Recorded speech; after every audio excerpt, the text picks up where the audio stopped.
And for our last story today, let us turn our attention to the growing concern in Africa over Russian mercenaries aiding governments in their fight against terrorism.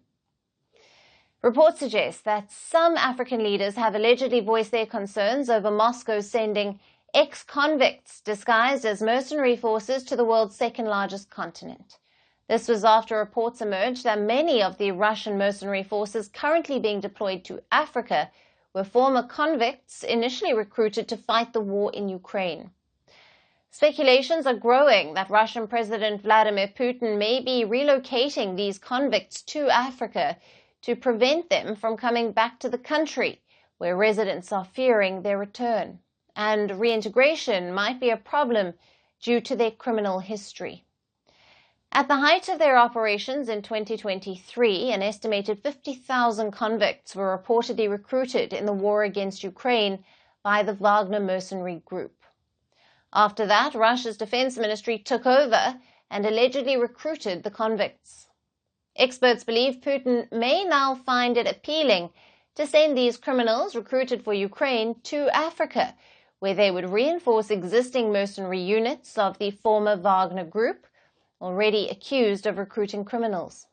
Now, Russian mercenaries, as part of the Wagner Group and now the Africa Corp, have reportedly operated in African countries such as Mali, Libya, the Central African Republic, Mozambique, Madagascar, Burkina Faso, Niger and Sudan. Additionally, they have also operated in countries such as Syria, Belarus and Venezuela.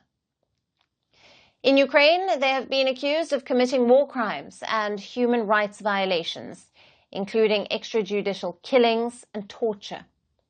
Human rights organizations and the U.S. State Department have also accused them of deliberately killing civilians. In such a scenario, reports about Putin thinking of relocating former convicts has fanned fears and speculation in Africa that this could lead to an increase in crime rates in the countries they operate in, contributing to instability. But for now, African countries have welcomed the Russian mercenaries who, on behalf of Moscow, are helping them fight terrorism and insurgency that has plagued them for years.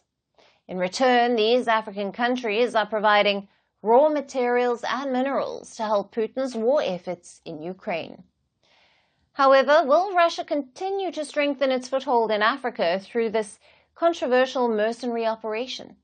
Or will the African governments push back to avoid destabilization? We'll continue to monitor and bring you the updates. We're calling the show Vantage. We hope you like what we put together for you. Touted as the minimum defense from that video.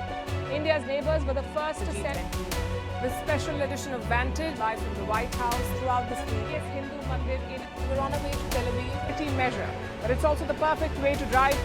I don't think that Prime Minister of Bhutan, Sherin Tagwe. Welcome to 60% of the world's office. Prime Minister Modi did the iron. We were actually How are you doing? How do you like? It's been 1 year since that meeting. Iron bars separate you from the outside. Out the vote effort. Trump had, it says, and at $4.3 trillion. 300 billion by 2030. That's what we need to tackle climate change.